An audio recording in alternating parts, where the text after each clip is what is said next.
Ladies and gentlemen, I want you to know that the power to transform your mind and consequently your life lies within you. It has always been there waiting to be awakened and harnessed. Let us begin by understanding what it means to be mentally strong. It is not merely the absence of weakness or the ability to endure hardship. No, mental strength is far more profound. It is the capacity to shape your reality through the power of your imagination and belief. It is the unwavering faith in the law that states, as a man thinketh in his heart, so is it. You see, my dear friends, the world you experience is nothing more than an outward projection of your inner state.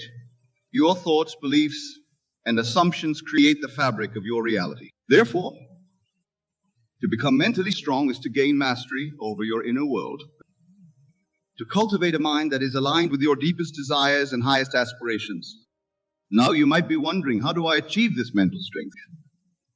The answer, I assure you, is simpler than you might think. Yet it requires dedication and practice.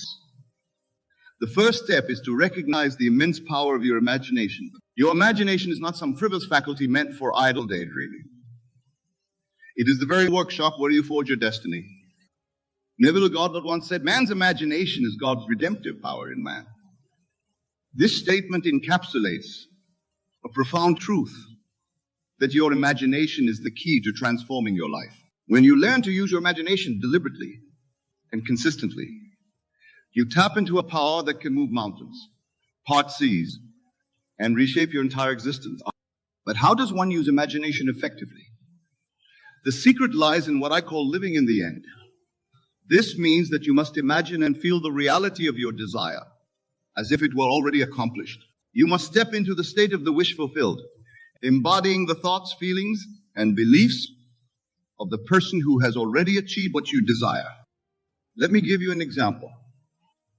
Suppose you wish to become more confident, assertive. Instead of focusing on your current state of timidity or self-doubt, you would imagine yourself as the confident and assertive person you wish to be. You would feel the satisfaction, the peace, and the certainty that comes with being that person. You would walk, talk, and carry yourself as if you were already the embodiment of confidence and assertiveness. This practice of living in the end is not mere positive thinking or affirmation.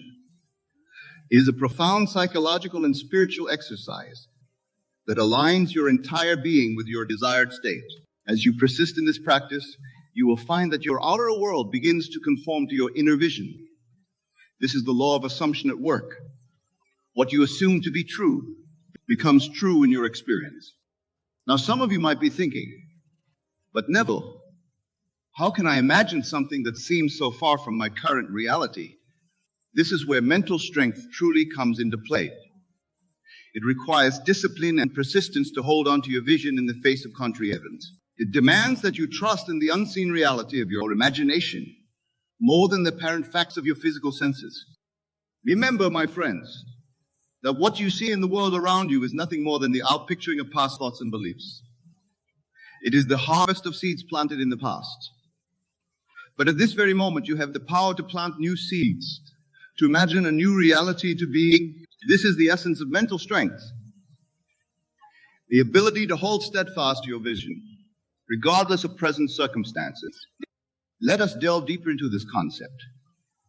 The world you see is Maya, illusion.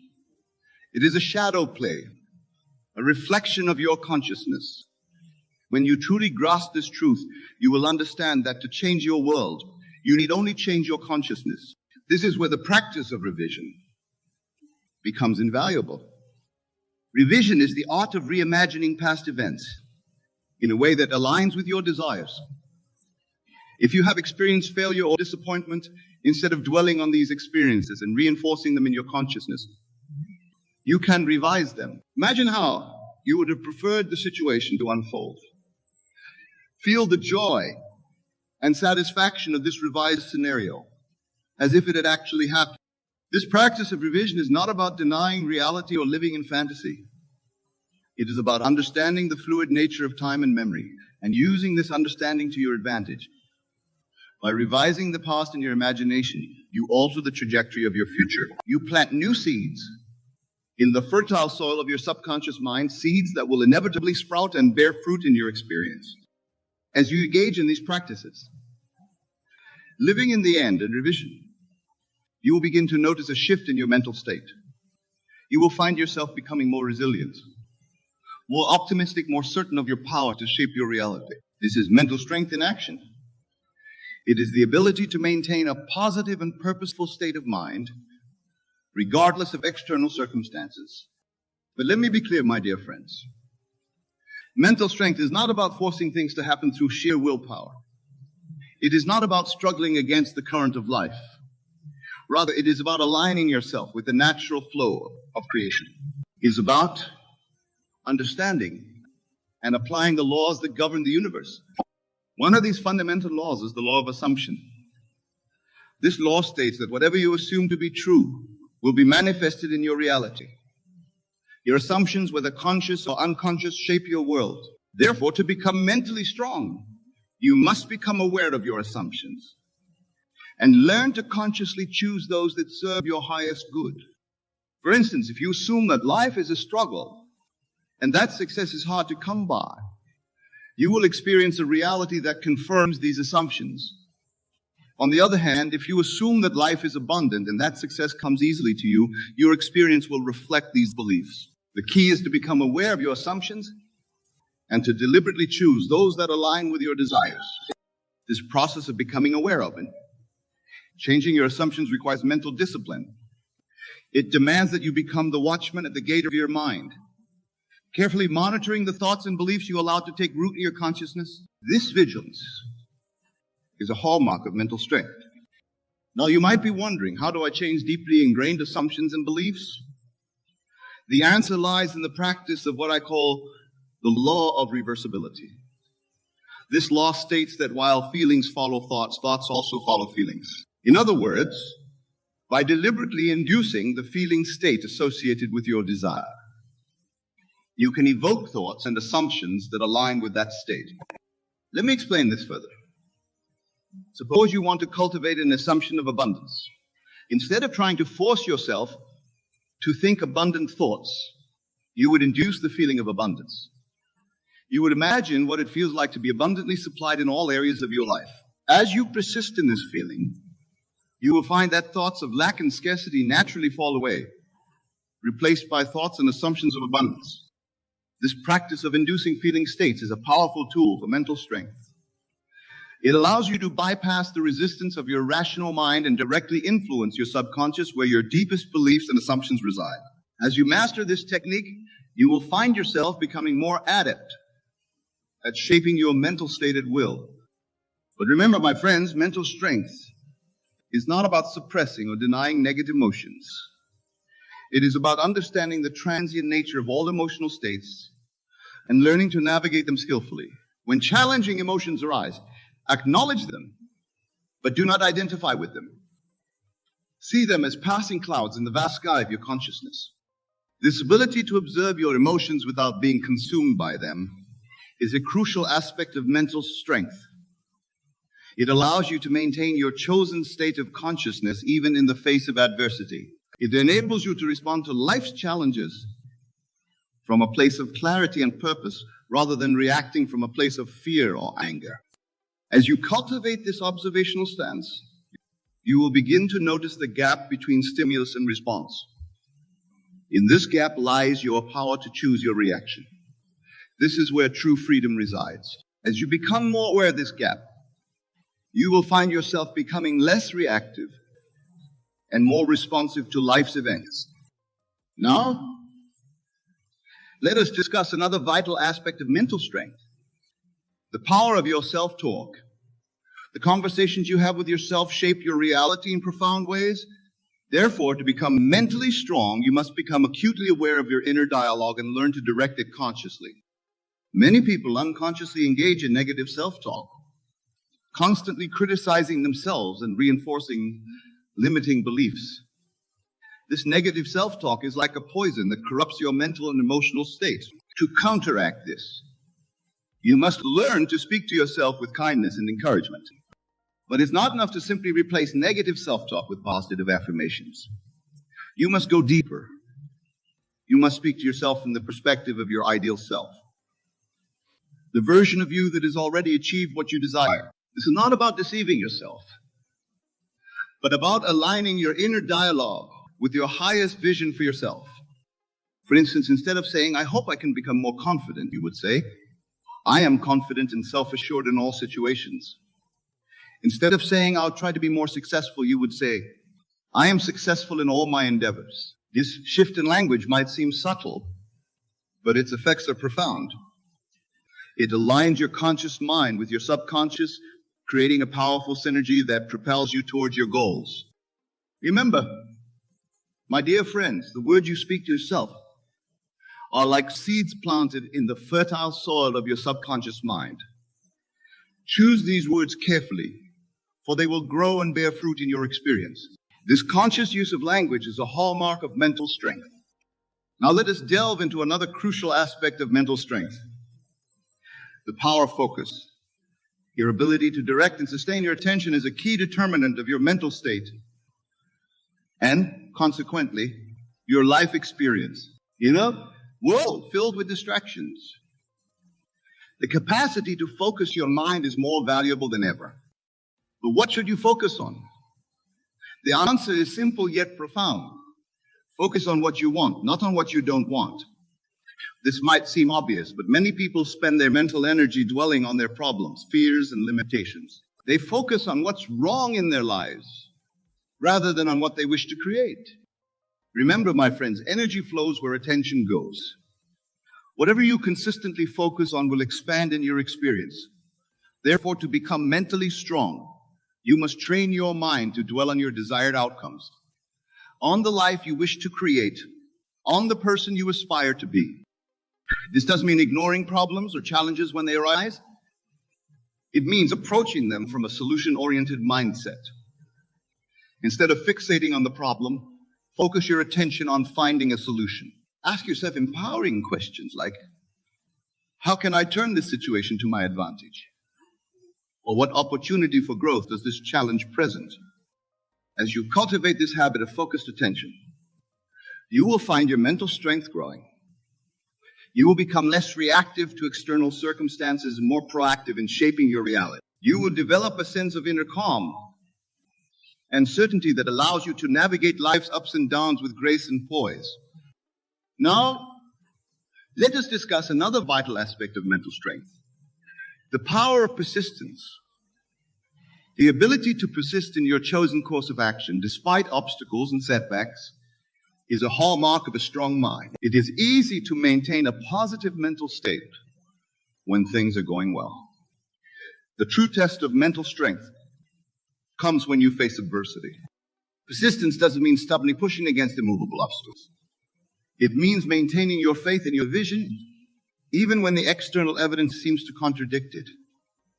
It means holding fast to your assumption of success, even when temporary failures occur. It means continuing to live in the end, to feel the reality of your desire, even when your current circumstances seem far removed from your goal. Remember, my dear friends, that manifestation is not always instantaneous. There's often a time lag between the conception of a desire in your imagination and its appearance in your physical reality. This time lag is a test of your faith and persistence. Those who can maintain their chosen state of consciousness, regardless of external circumstances, are the ones who ultimately succeed in bringing their desires into manifestation. Think of it this way. When you plant a seed in the ground, you don't dig it up every day to check its progress. You trust in the natural process of growth. You continue to water and nurture the soil, knowing that in due time the seed will sprout and grow into a plant. The same principle applies to the seeds of your desires, planted in the fertile soil of your subconscious mind. Your job is to continue nurturing these seeds through your imagination and feeling. Trust in the law, knowing that what you have planted must inevitably come to fruition. This unwavering faith, this persistent holding to your vision, is a powerful demonstration of mental strength. Now, let us explore another crucial aspect of mental strength: the power of detachment. This might seem paradoxical at first. How can detachment contribute to mental strength? Isn't it important to be passionate and committed to our goals? The truth is, detachment is not about lack of desire or commitment. It's about releasing the anxiety and desperation that often accompany intense wanting. When you are overly attached to a specific outcome, you create resistance. You become tense and fearful, constantly worrying about whether or not your desire will manifest. True mental strength comes from a place of calm certainty. It's the ability to desire something deeply, to work towards it consistently, while simultaneously trusting in the perfect unfolding of events. It's knowing that whether or not a particular desire manifests, you are whole and complete as you are. This state of detachment allows you to remain centered and balanced, regardless of external circumstances. It enables you to enjoy the journey, rather than fixating solely on the destination. It frees you from the emotional roller coaster of elation and despair that comes with attachment to outcomes. To cultivate this detachment, practice surrendering your desires to your higher self, to the divine within you. After you have done your part, living in the end, feeling the reality of your desire, trust that the infinite intelligence of the universe will bring about the best possible outcome in the best possible way, at the best possible time. This surrender is not passive resignation. It is active trust. It is the recognition that while you have the power to shape your reality through your imagination and assumption, the exact manner and timing of manifestation is not always under your conscious control. This balance of active creation and surrender is a hallmark of true mental strength. Now, my dear friends, let us discuss another vital aspect of mental strength, the power of self-discipline. Self-discipline is the ability to control your thoughts, emotions, and actions in service of your higher goals. It is the bridge between your intentions and your results. Many people mistakenly believe that self-discipline is about forcing yourself to do things you don't want to do. But true self-discipline comes from a deep alignment with your highest vision for yourself. When you are clear about what you truly want, when you can feel the reality of your desire, self-discipline becomes natural and effortless. For instance, if you truly embody the state of being a successful and productive person, you will naturally engage in behaviors that support this state. You won't need to force yourself to work hard or to manage your time effectively. These behaviors will flow naturally from your assumed state of being. This is why the practice of living in the end is so powerful. By consistently assuming the state of your wish fulfilled, you naturally align your thoughts, emotions, and actions with that state. This alignment is the essence of self-discipline. However, this doesn't mean that you won't face challenges or moments of weakness. Mental strength is not about never experiencing doubt or fear. It's about how you respond to these experiences when they arise. It's about your ability to return to your chosen state of consciousness, even after temporary lapses. This is where the practice of revision becomes invaluable. If you find yourself slipping into old patterns of thought or behavior, don't berate yourself. Instead, revise the experience of your imagination. See yourself responding in a way that aligns with your highest vision for yourself. Feel the satisfaction and pride of having demonstrated self-discipline and mental strength. As you persist in this practice, you will find your capacity for self-discipline growing. You will become more consistent in your thoughts, emotions, and actions. This consistency is a powerful manifestation of mental strength. Now let us explore another crucial aspect of mental strength, the power of gratitude. Gratitude is not merely a polite social convention. It is a powerful state of consciousness that can transform your entire life experience. When you cultivate an attitude of gratitude, you align yourself with the abundance of the universe. You shift your focus from what you lack to what you already have. This shift in focus changes your entire vibration, making you a magnet for more positive experiences. But gratitude is not just about being thankful for the good things in your life. True mental strength comes from the ability to find something to be grateful for in every situation, even those that appear challenging or unpleasant on the surface. Remember, my friends, every experience, every circumstance contains within it the seed of an equivalent greater benefit. When you can maintain an attitude of gratitude, even in the face of apparent adversity, you demonstrate true mental strength. Moreover, gratitude is a powerful antidote to fear and anxiety. When you focus on what you're grateful for, you cannot simultaneously focus on what you fear. This is why the practice of gratitude is so effective in building mental resilience. I encourage you to make gratitude a daily practice. Each day, take time to reflect on the things you're grateful for. Feel the emotion of gratitude deeply. Let it permeate your entire being. As you do this consistently, you will find your mental state becoming more positive and resilient. Now, let us discuss another vital aspect of mental strength, the power of forgiveness. Many people carry the weight of past hurts and resentments, not realizing how much these negative emotions drain their mental and emotional energy. Ladies and gentlemen, our focus today is focus on you. People come and go. This simple phrase holds within it the key to unlocking the infinite potential that resides within each and every one of you. Let us begin by understanding what it truly means to focus on yourself. In the world of appearances, it may seem selfish or egotistical to direct your attention inward. But I tell you, it is the most divine and necessary act you can perform. You see, you are not merely the physical body you inhabit, or the personality you present to the world. You are, in essence, pure consciousness, the very substance of God Himself. When you focus on yourself, you are not focusing on the limited mortal self that is subject to the whims of the external world. No. You are directing your attention to the infinite immortal self that is one with the creative power of the universe. This self is the I Am, the eternal presence that exists beyond time and space. Now, you may ask, but Neville, what about the people in our lives? Are we to ignore them? And to this, I say, people come and go in the world of Caesar, but in the realm of imagination, you are the author of all relationships. Every person in your life is but a reflection of your own consciousness, playing a role in the grand drama of your creation. There's no one to change but self. As you focus on yourself, as you cultivate your imagination and align it with your desires, the world around you, including the people in it, must conform to your new concept of self. It is law. Consider for a moment the story of the prodigal son. He left his father's house, wandering in search of fulfillment in the external world. But it was only when he remembered who he truly was, when he focused on his true identity as the beloved son, that he was able to return home and claim his inheritance.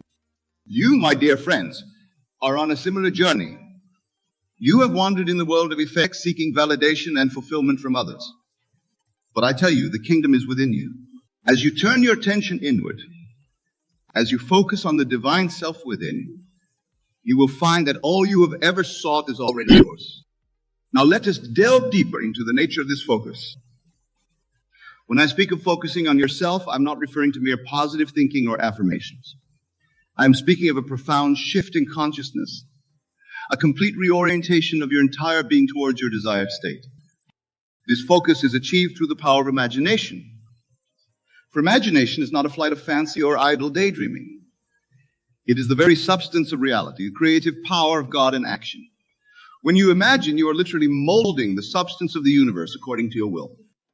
As you focus on yourself, you must learn to see yourself as you wish to be, not as you currently appear to be.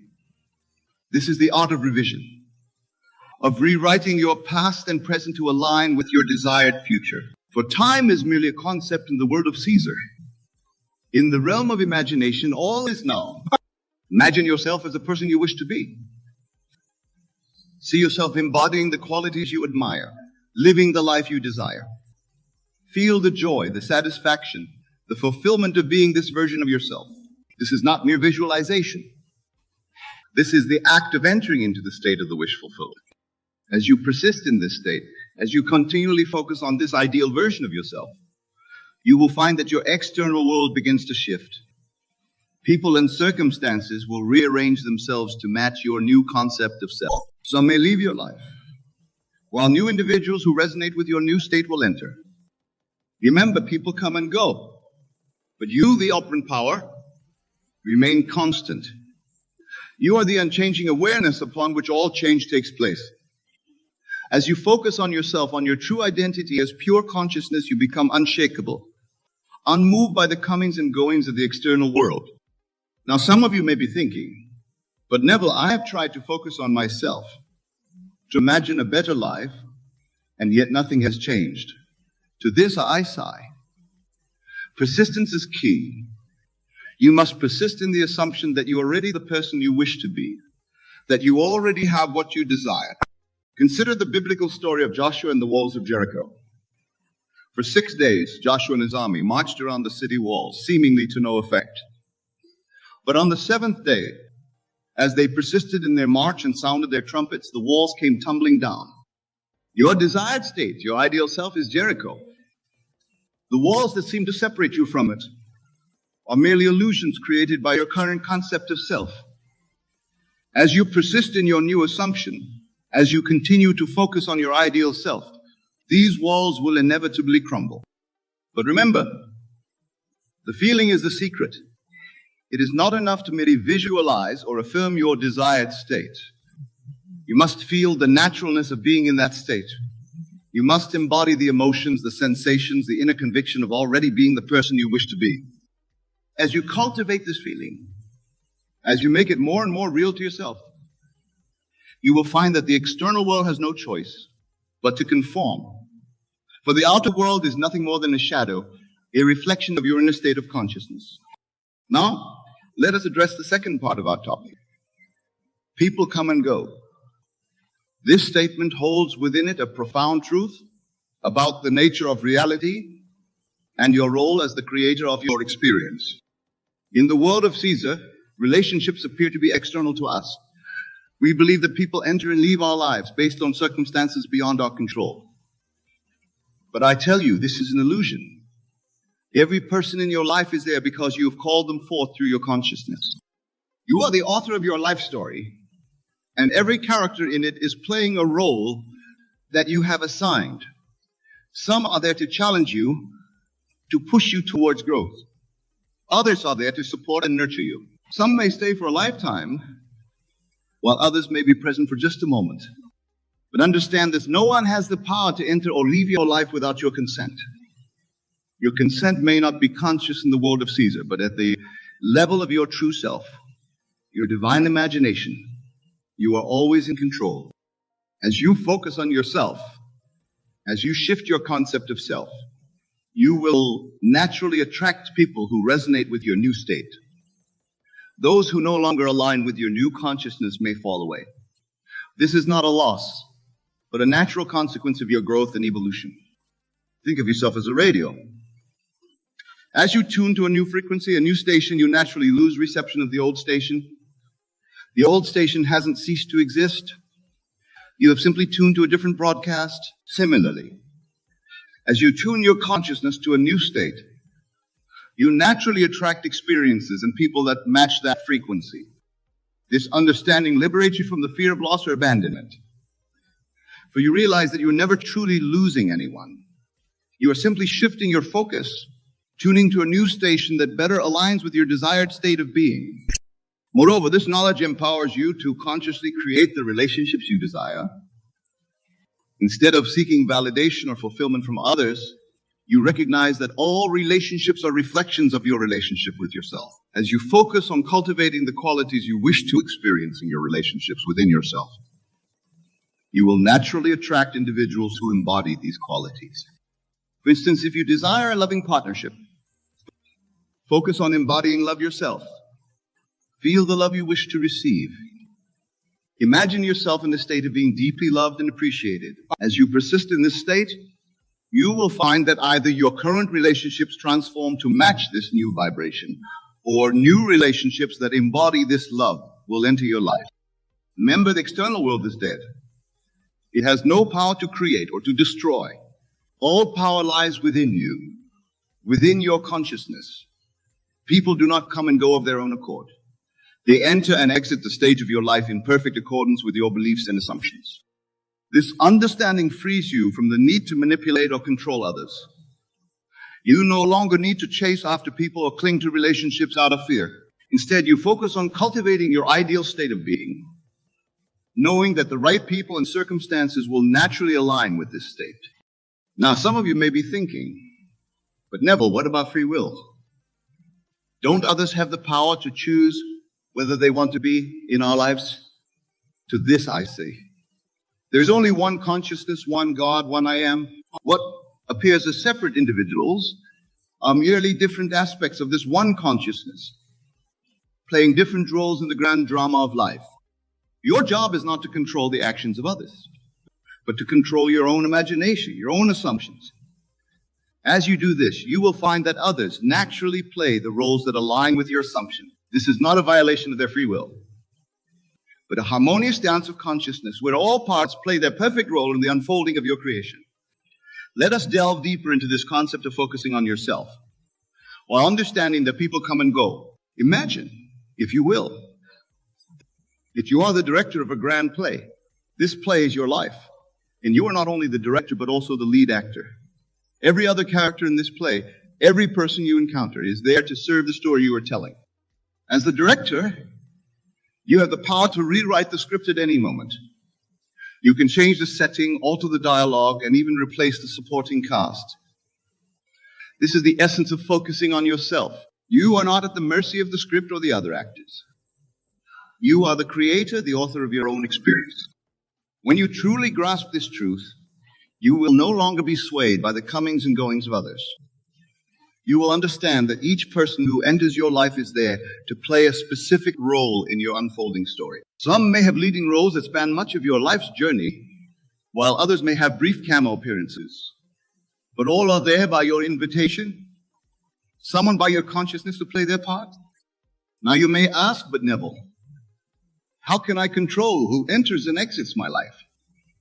The answer lies not in trying to manipulate external circumstances, but in changing your own state of consciousness. As you focus on embodying your desired state of being, you will naturally attract people and circumstances that align with this state. Consider the biblical story of Joseph. When he was sold into slavery by his brothers, he could have focused on resentment and victimhood. Instead, he focused on embodying leadership and wisdom. As a result, he rose to become the second most powerful man in Egypt. And even his brothers, who had wronged him, came to serve him. This story illustrates a profound truth. Your external circumstances, including the people in your life, are a reflection of your inner state. As you focus on cultivating the qualities and experiences you desire within yourself, your outer world will rearrange itself to match this inner reality. But remember, this is not about forcing change or trying to control others. It is about aligning yourself with the state of consciousness that naturally attracts your desires. It is about becoming the person who would naturally experience what you wish to experience. Let us take a moment to practice this principle. Close your eyes and imagine yourself as the person you wish to be. See yourself embodying the qualities you admire.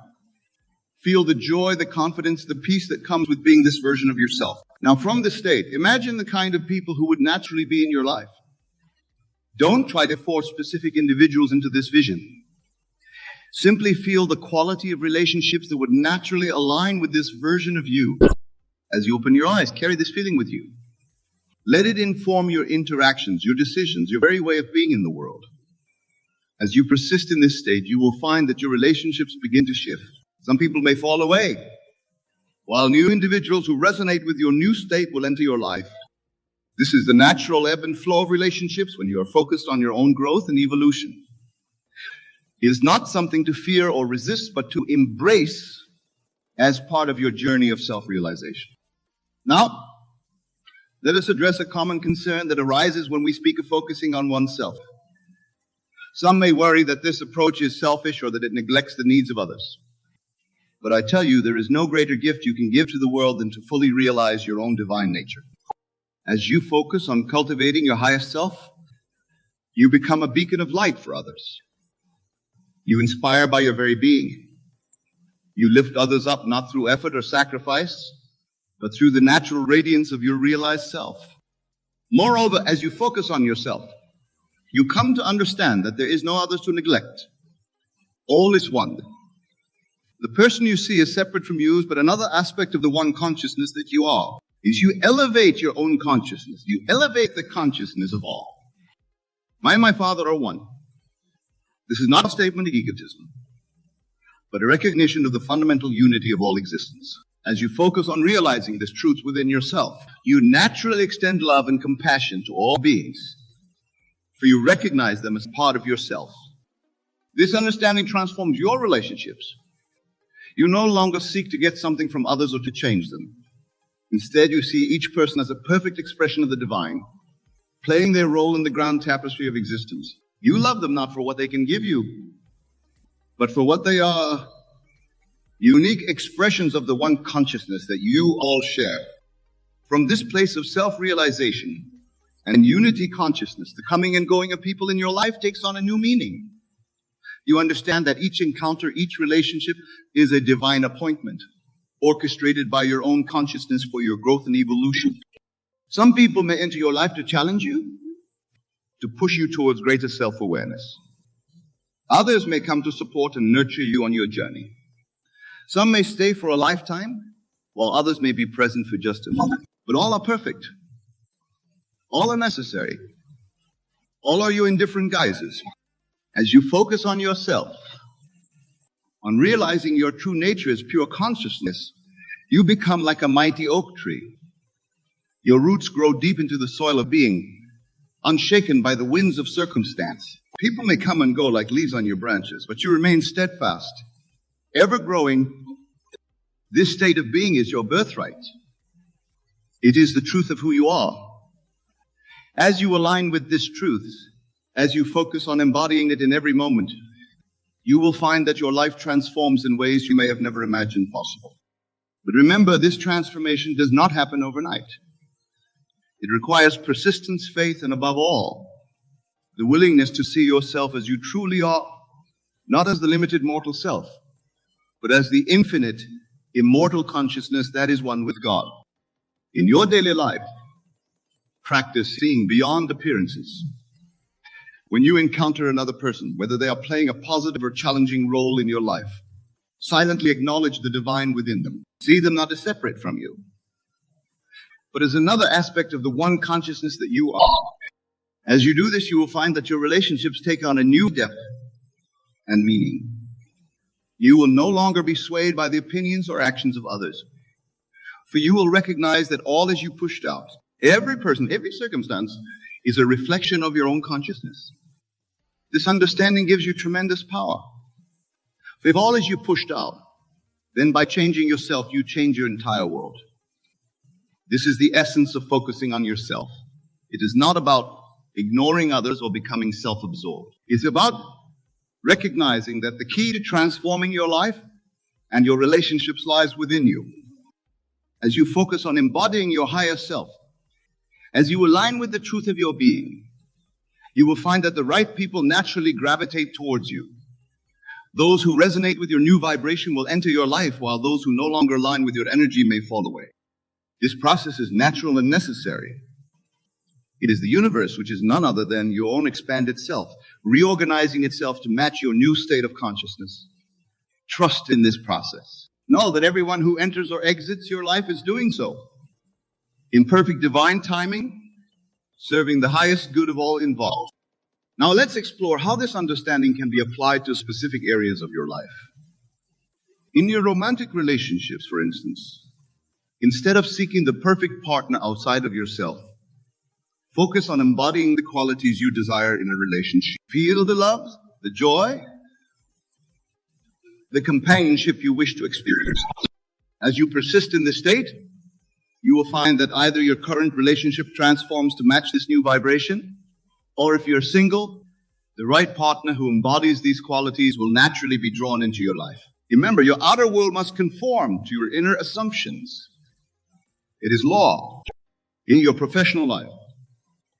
Instead of striving to impress others or seeking validation from colleagues or superiors, focus on embodying the qualities of success and excellence within yourself.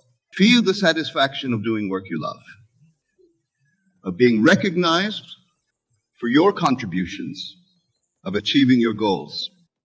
As you persist in this state, you will find that opportunities naturally arise that align with your new self-concept. The right people, mentors, collaborators, clients will be drawn to you, recognizing the unique value you bring. In your friendships, instead of trying to fit in or seeking approval from others, focus on being true to yourself. Embody the qualities of authenticity, loyalty, and genuine connection that you wish to experience in your relationships. As you do this, you will find that your social circle naturally evolves. Those who resonate with your authentic self will be drawn closer, while relationships based on superficial connections may fall away. This is not a loss, but a realignment that allows for deeper, more meaningful connections in all areas of your life. Remember that your focus determines your reality.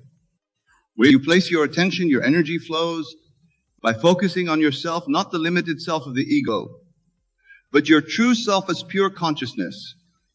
You align with the creative power of the universe. The greatest discovery of man is the discovery that he can fashion his future by focusing his imagination and attention on that inner self, which is God. I and my Father are one, but my Father is greater than I. The outer man that the world knows is but a reflection, a shadow of the inner man, the true being that you really are. Tonight I ask you to set aside all preconceived notions about yourself and the world around you. For what I am about to share with you is not based on external observation or second-hand information, but on first-hand experience that you too can have if you but apply the principle I will unfold. The true meaning of focusing on yourself. Man's chief delusion is his conviction that there are causes other than his own state of consciousness. When I speak of focusing on yourself,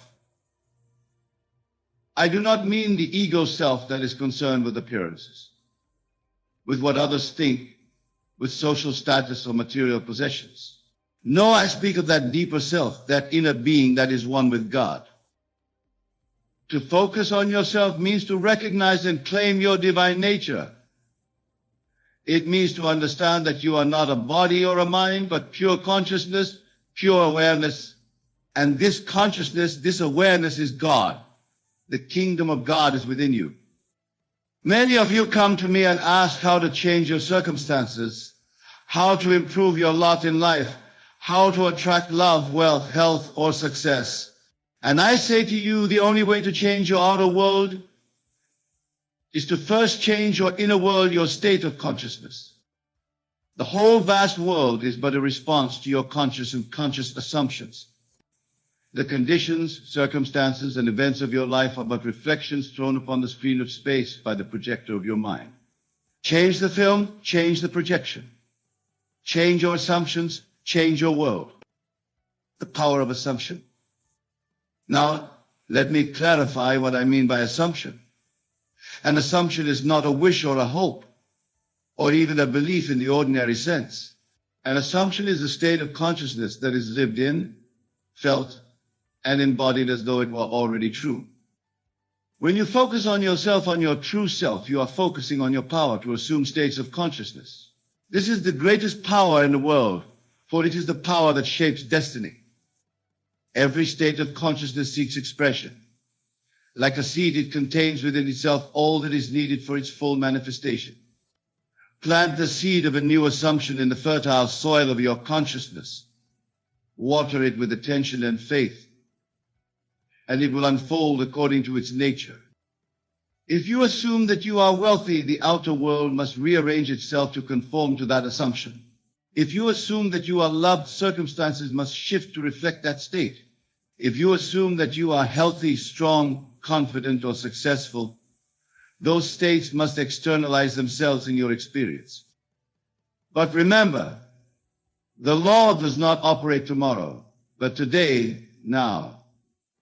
The assumption must be lived in now, as though it were already an accomplished fact. Feel its reality, bathe in its certainty, and know that what you are conscious of being, you shall be. The importance of feeling. Feeling is the secret. When I speak of assumption, I am speaking of feeling. An assumption without feeling is empty and powerless. It is not enough to say the words or even to picture the desired state in your mind. You must feel it.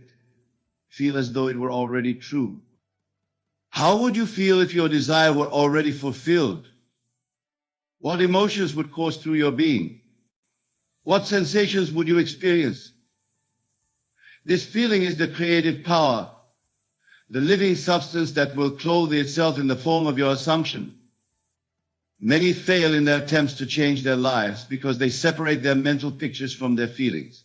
They can visualize what they want, but they cannot feel that they have it. And without feeling, there is no creation. This is why I emphasize focusing on yourself, on your inner state, on your feeling nature. For it is through feeling that you commune with the divine, with the creative forces of the universe. Feel yourself to be that which you want to be. Feel the joy, the satisfaction, the fulfillment that would be yours if your desire were already realized. Make this feeling so vivid, so real, that your whole being is saturated with it. Then go about your business in the calm assurance that what you have assumed must objectify itself. The art of detachment. Now we come to a principle that many find difficult to grasp: detachment. After you have assumed the feeling of your wish fulfilled, you must detach from it. This does not mean forgetting about it or abandoning it. It means releasing it, letting it go into the hands of the divine law that never fails. Detachment is not indifference. It is supreme confidence. It is the attitude of mind that says it is done and then rests in that conviction. Many of you struggle with your desires because you are too attached to them. You keep checking to see if they are manifesting. You worry that they may not come to pass. You wonder when and how they will appear. And in doing so, you betray your lack of faith, your doubt. And doubt is a confession of lack, of not having that which you desire. When you truly focus on yourself, on your divine nature, you understand that all things are already yours. All that the Father has is mine. From this state of abundance and completeness, you can detach from the need for specific manifestations, knowing that they are but expressions of what you already possess within. Detachment allows the seed of your assumption to grow without being uprooted by doubt or anxiety. It gives space for the divine law to operate in its own perfect way and time. The hour of revision. As you focus on yourself, on your true nature, you may become aware of past failures, mistakes, or painful experiences that seem to contradict your new assumption. Here is where the law of revision becomes invaluable.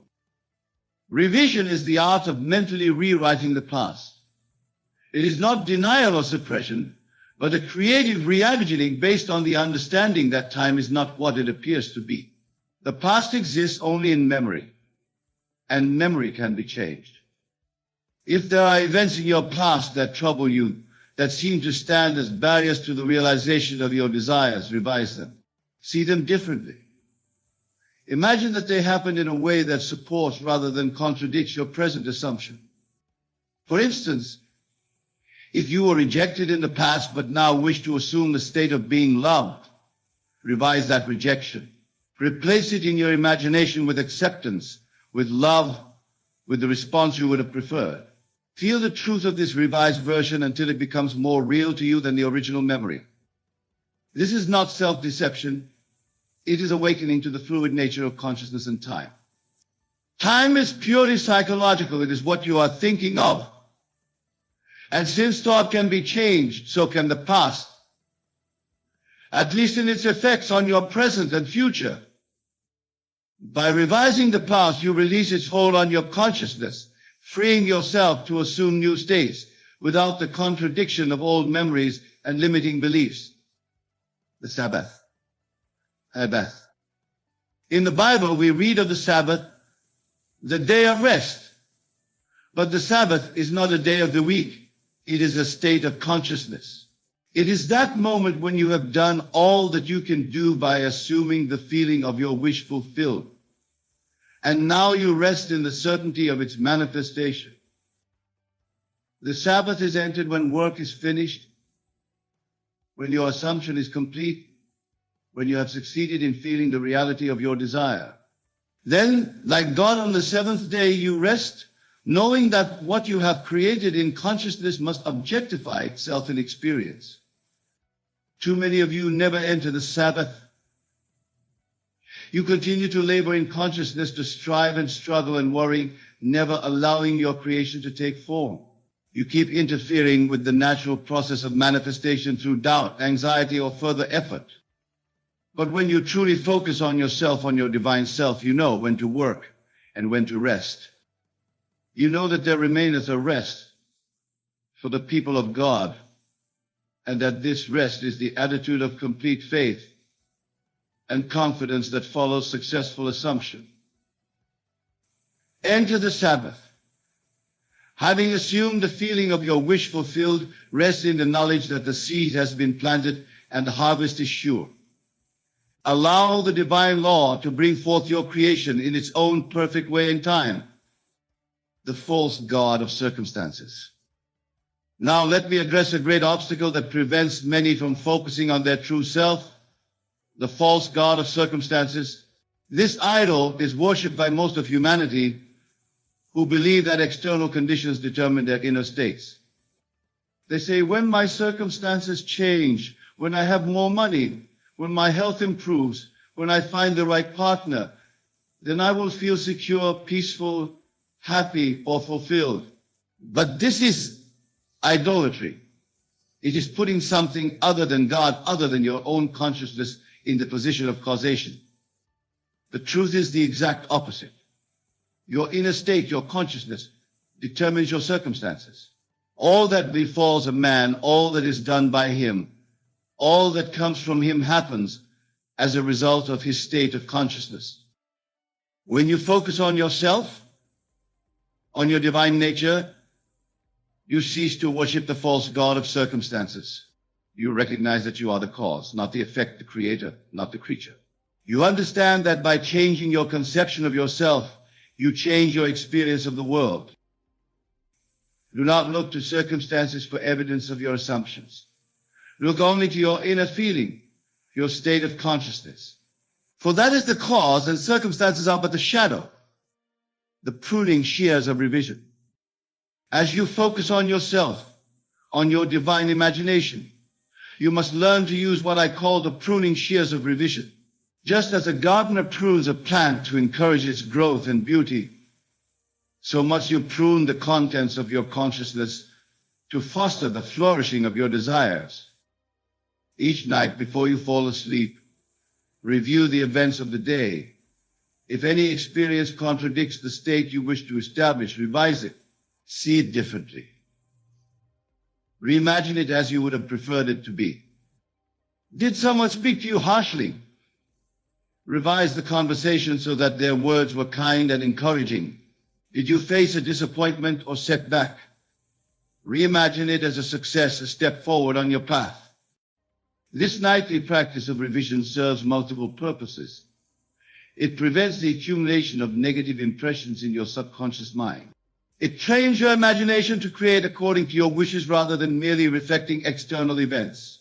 And it establishes the habit of focusing on what you want rather than what you do not want.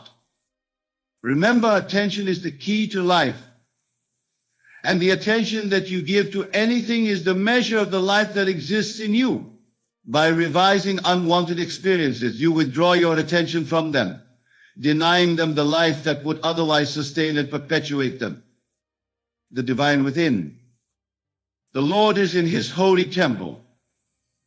Let all the earth keep silence before him. The Lord, the divine I am, dwells within you. Your consciousness, your awareness is God in action. When you say I am, you are speaking the name of God. Most of humanity does not recognize this truth. They think of God as something outside themselves, separate from their own being. And in doing so, they exile themselves from the kingdom, cutting themselves off from the very power that could transform their lives. But when you focus on yourself, on your true self, you discover that you are not separate from God. You are one with the divine. I and my Father are one. This is not blasphemy. It is the highest truth, the secret that the mystics and sages have known throughout the ages. You are not a human being having a spiritual experience. You are a spiritual being having a human experience. Your true identity is not the body or the personality, but the consciousness that animates them.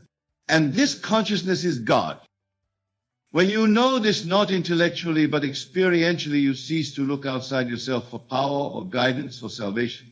You look within to the divine I am, that is your true nature, your essential being. The law of identical harvest. Now let us consider what happens when you focus on yourself, on your divine imagination. The Bible tells us, whatsoever a man soweth, that shall he also reap. This is not a moral injunction, but a statement of the law of identical harvest. What you plant in consciousness, you harvest in experience. The seed and the fruit are identical in kind, though they differ in expression. Plant corn, and you harvest corn. Plant wheat, and you harvest wheat. Plant the consciousness of wealth, and you harvest wealth. Plant the consciousness of love, and you harvest love. Many of you struggle with your desires because you are trying to harvest something different from what you have planted. You plant thoughts and feelings of lack, limitation, fear, or unworthiness, yet expect to harvest abundance, freedom, confidence, or value. This is against the law. The law of identical harvest demands that you first become in consciousness what you wish to experience in the outer world. Be ye transformed by the renewing of your mind. When you focus on yourself, on your imagination, on your power to assume states of consciousness, you put yourself in harmony with this law. You plant deliberately, consciously, the seeds that will produce the harvest you desire, the state of wish fulfilled. Imagination is the beginning of creation. When you imagine yourself as having achieved your desire, when you feel the reality of this achievement, when you bathe in the satisfaction of it, you are in what I call the state of wish fulfilled. This state is not fantasy or daydreaming. It is a deliberate, controlled use of the creative faculty of imagination to establish in consciousness the conditions that will then externalize themselves in your experience. The state of wish fulfilled is the most powerful state of consciousness, for it aligns your being with the creative forces of the universe. It puts you in harmony with the divine law that manifests all things. Many of you fail to enter this state because you focus on the absence of what you desire rather than its presence. You dwell on the problem rather than the solution, on what is missing rather than what is fulfilled. But when you truly focus on yourself, on your divine imagination, you shift your attention from absence to presence, from lack to abundance, from the problem to the solution. You enter the state of wish fulfilled and dwell there until it becomes your predominant state of consciousness. The power of persistence. Now, some of you may have tried to apply these principles without apparent success. You have imagined, you have assumed, you have felt the reality of your desire, yet the outer manifestation seems delayed or absent. Here is where persistence becomes essential. Though it tarry, wait for it, because it will surely come. It will not tarry. The time it takes for your assumption to clothe itself in physical reality depends on many factors.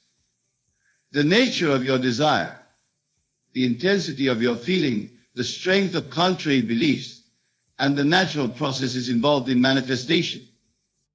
But one thing is certain, what is impressed upon consciousness must express itself. It cannot fail. My word shall not return unto me void, but it shall accomplish that which I please, and it shall prosper in the thing whereto I sent it. Persistence does not mean continually repeating your affirmations or visualizations. It means maintaining the feeling of your wish fulfilled, living from the state of its accomplishment, despite appearances to the contrary. When doubts arise, when circumstances seem to contradict your assumption, return to yourself, to your divine imagination, and renew the feeling of your wish fulfilled. Do not be discouraged by delays or temporary setbacks. These are but the workings of the law, as it rearranges the outer world to conform to your inner state. The naturalness of faith. Faith is the substance of things hoped for, the evidence of things not seen. Faith is not blind belief or wishful thinking. It is the feeling of certainty that what is not yet seen in the outer world is already present in the inner world of consciousness. When you focus on yourself, on your divine imagination, you discover the naturalness of faith. For faith is simply the feeling that accompanies successful imagination. When you have truly imagined yourself as having or being what you desire, when you have felt the reality of it, faith is the inevitable result. Many struggle with faith because they try to believe in something outside themselves, something separate from their own consciousness. But true faith is faith in yourself, in your divine self, in your creative imagination, in the God within you. This faith is not something you must strive to attain. It arises naturally from the experiential knowledge of your own divine nature and creative power. It is the certainty that what you are conscious of being, you shall be, that what you assume, you shall realize. The law of assumption. The law of assumption is the central principle of all that I teach. It states that if you assume that you are what you want to be, and if you persist in that assumption, it must become fact in your experience. This law is impersonal and universal. It operates without regard to what others may think or say, without concern for the seeming impossibilities or obstacles in your path. It cares nothing for the judgments of the world or the limitations of the past. It responds only to the state of consciousness that you establish and maintain. When you focus on yourself, on your divine imagination, you put yourself in harmony with this law. You become a conscious operator of it rather than an unconscious victim of its operation. For make no mistake, the law of assumption is always operating in your life, whether you are aware of it or not. Your current circumstances, your present experiences, are the result of past assumptions, most of which were made unconsciously without deliberate intent. But now you know. Now you understand that you can consciously choose the assumptions from which your life unfolds.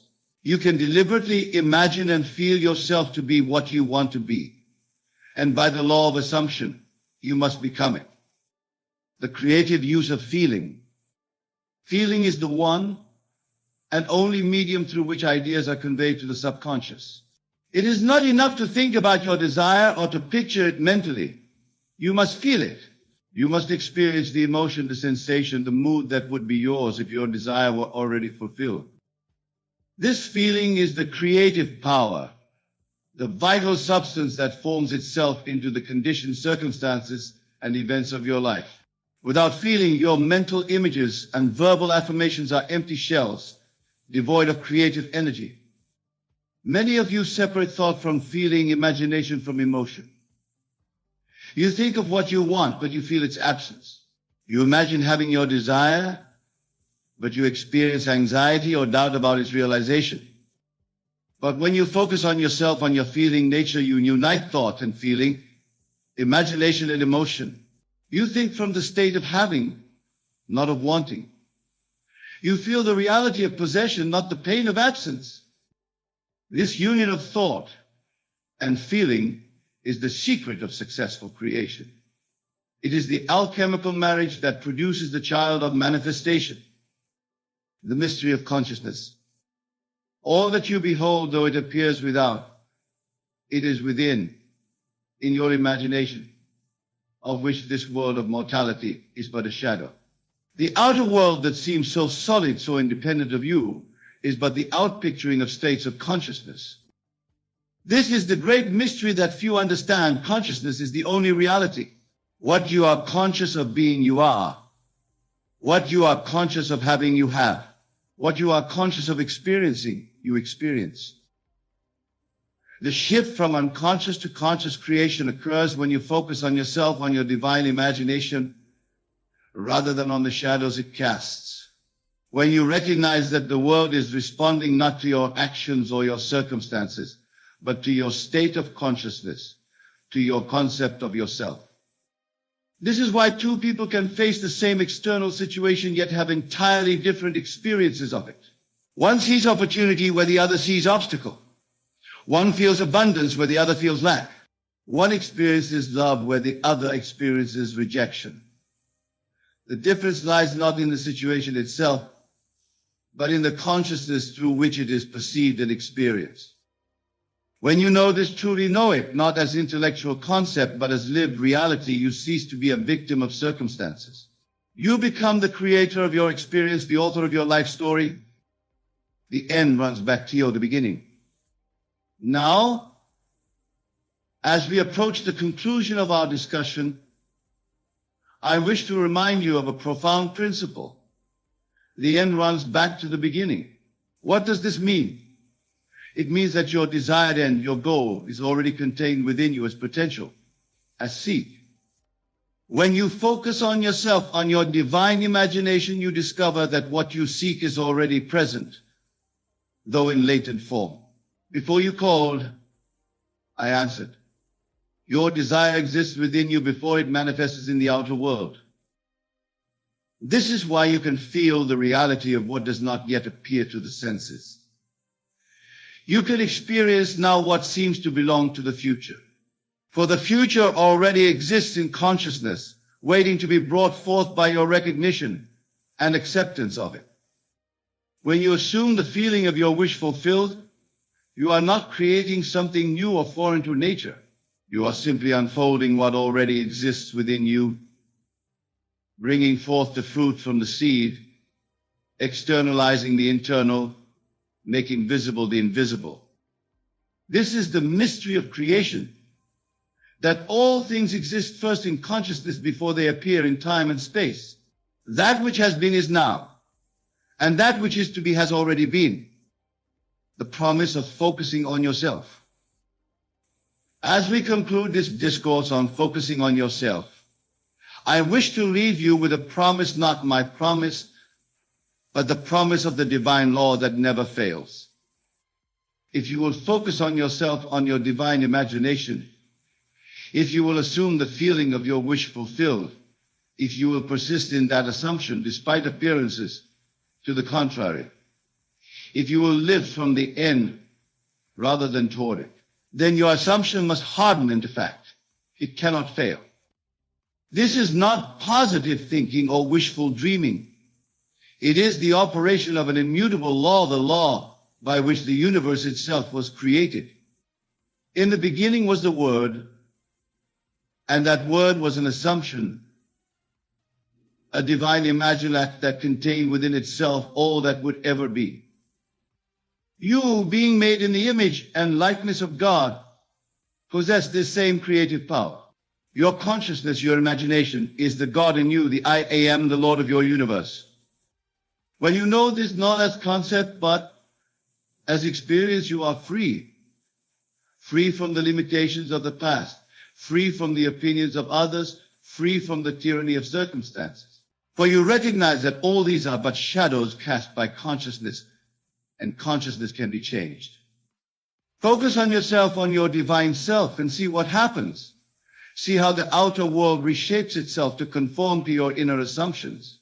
See how problems resolve themselves, how desires fulfill themselves, how life becomes a joyous adventure of creative self-expression. For this is the promise, according to your faith, be it done unto you. And faith is but the feeling of the wish fulfilled, the certainty that what you are conscious of being, you are becoming, that what you assume in imagination, you shall realize in experience. The invitation. Ladies and gentlemen, I leave you with an invitation. Test this principle in the laboratory of your own life. Do not take my word for it. Do not believe it simply because I have spoken it. Put it to the test. Choose a desire, something you truly want to be, to do, or to have. Then, instead of working toward it in the outer world, assume the feeling of already having it. Enter the state of consciousness that would be yours if your desire were now a reality. Feel it, live it, be it in imagination. Persist in this assumption despite any contradictory evidence of the senses. Rest in the certainty that what you are conscious of being, you must become. Then observe. Watch how the outer world begins to rearrange itself to match your inner state. Notice the seemingly coincidental events, the unexpected opportunities, the fortuitous meetings that move you toward the manifestation of your desire. This is the promise of focusing on yourself, on your divine imagination. It is the promise of creative power, of freedom, of mastery over the conditions of your life. Remember, you are the operant power. You are the power that creates the script. It doesn't happen to you. It happens by you, but it can't happen without you. When you know this, truly know it, you are free indeed. Focus on yourself, on your divine self, and see what happens. For what happens will be nothing less than the transformation of your world, the rebirth of your life as a conscious expression of your own divine imagination. The choice is yours. The power is yours. The time is now. Focus on yourself, on the God within you, and let the miracle of conscious creation unfold in your experience. Thank you.